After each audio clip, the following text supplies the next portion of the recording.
So, welcome back, mates. Today we are going to see something which is interesting. But what? Yeah, we are going to see that is the modern websites that we see around are vulnerable. I say, yeah, they are. But why, man? Your question should be. So, we are going to see that. So, let's first log in, right? Let's log in. So we have logged in right now. Come on, man. So as we have logged in as winner, we have got an API. What's the use of API key?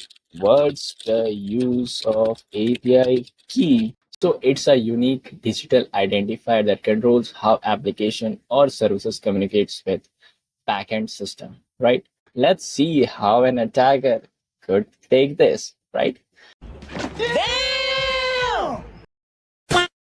So this is a private, okay, this is a private website. No one can access it.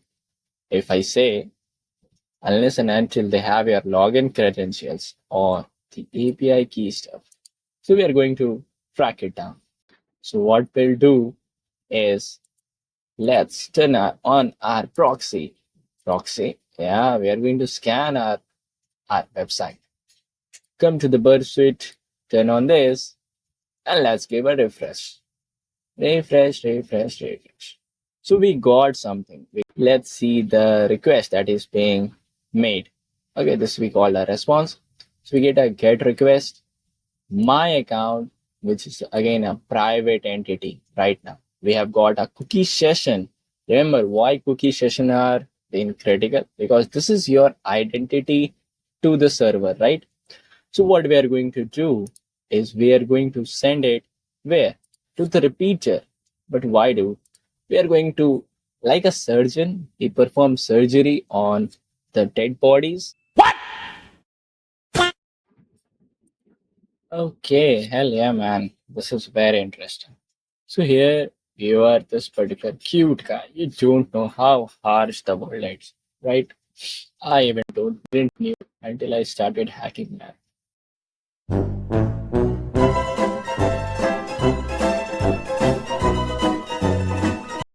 Okay, so you make a request. Always. If you want something, you have to make a request, man. So you make get my account this.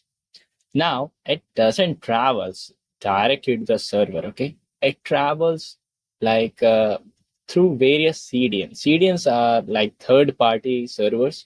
So it will check that does this have a request which you right now made. If not, then it will travel to the server, right? Where the actual stuff happens, like the user is valid or not. As I mentioned, the cookie session is all checked here. But the fact is, so that the modern websites ignores what it can't understand. Yeah, man, that's the penalty which you give when you make things easier, right? Suppose you enter like get my account sam.js.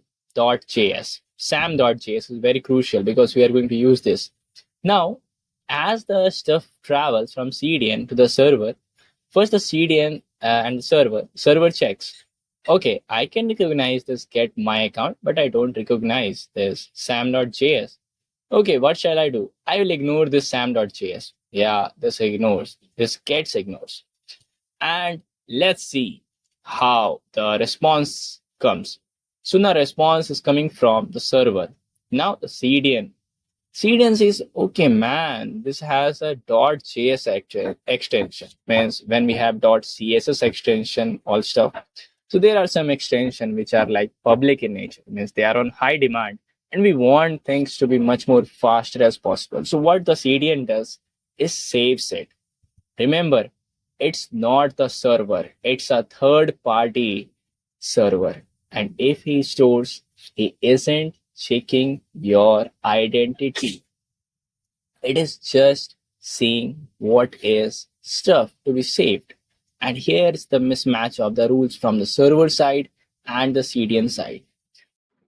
Okay, so here we have a request section and a response section. Response is empty because we haven't requested. So let's request as per what I have promised. That is sam.js, right? And here is the cookie session, as I have discussed. So let it travel through CDN and through the server. Let's send it. So it went, we got a response is okay. It's fine. A request is fine, but the catch X, X catch miss. But dude, you told it will save. It will be saved. Let's see. And I'm saying that it is already saved. How? How to test it? Let's send it again. And when you send it again, you see a catch hit. Means other time when that request travels, it sees the stuff in the CDN. Means the CDN now stores. So so now I have showed you how actually a CDN stores stuff and how it gets a hit. So now let's see something practical in life. How or what if the user keeps that particular URL, right? Come to the book. So first what we'll do is let's remove this cookie session, right? Because now we are not portraying ourselves as the user. We are a hacker and we don't have that particular cookie session which the user has, right? A few moments later. So yeah, this is the lab environment where I'm pretending that the user has clicked to that type of link or request. This type of request a user is making in which there is sam.js. Okay, JS is important or CSS or anything. So we'll store it right and we will deliver the exploit to the victim. Cool. And then we'll come over here in our repeater section. We'll wait for a few seconds 2,000 years later. and then we'll hit enter and we'll see response hit and we'll see something. It should be that your username we have got Carlos, but you are not Carlos right now. Remember, see, you don't have Carlos session, the cookie session, but still, the server thought that you are Carlos. Why? Because the request didn't went to the server. It was directed through the CDN itself because the CDN earlier stored the exploit which we sent and what that exploit contained. The exploit contained the request which was like sam.js. Remembered?